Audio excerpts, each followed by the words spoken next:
গতকাল বিকালবেলা বাবলা চলে গেছিল বাড়ির থেকে, কোনে যে গেছিল আর আসলোই না। কত রাইতে খাওয়ার জন্য ডাকলে আয় আয় আয়, কিছুতেই আর আসলো না। কোনে গেছিল কে জানে, এই প্রথম ওর বাইরে বাইরে যাওয়া। আর এই দিকে বেয়ার কি করে দেখেন, ট্যাও ট্যাও। ওর গতকাল রাতের থেকে একটু অসুস্থ, মানে কিছুক্ষণ আগে রাতে 9টার দিকে ও নখ টোক কাটে দিলাম, 10টার দিকে দেখি ও আর ডাকতে পারতেছে না।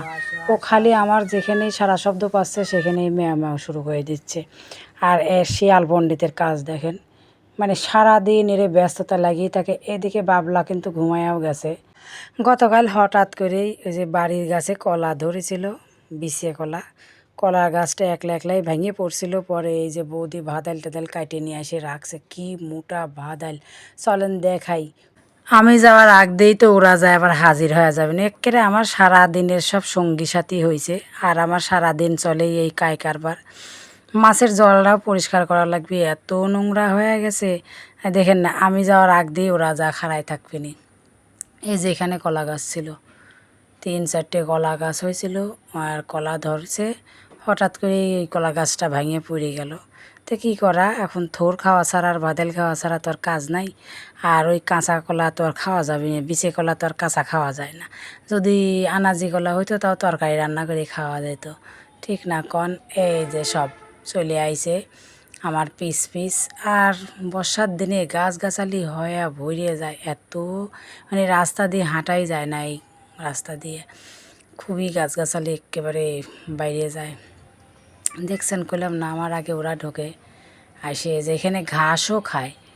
কিসের জন্য ঘাস খায়? বিড়ালের নাকি অসুখ করলে ঘাস খায়। ওরে অসুখ বিসুখ লাগিয়েই থাকে, চিকিৎসাও লাগিয়েই থাকে সব সময়ের জন্যেই।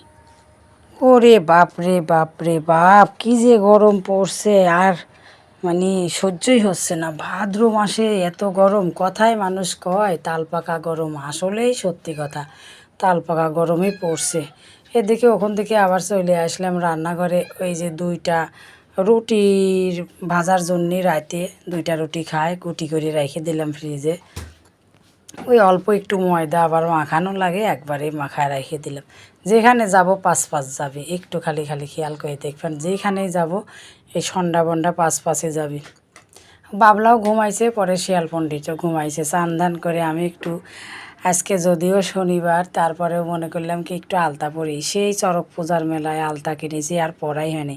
50 টাকা দাম নিছে আলতার। তো হঠাৎ করেই চোখ পড়ে, তো মনে করলাম রবিবারে কালকে পরবো।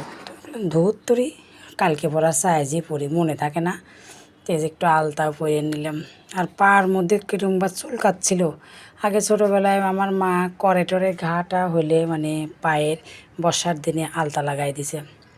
আর আজকে আমি এই যে ইয়েগুলোও রং করেছি, মানে টবগুলিয়া স্নেক গাছ লাগানোর জন্যে।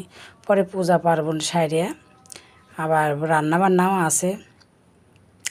আবার মেঘও ধরাইছে দেখতেছি আকাশে।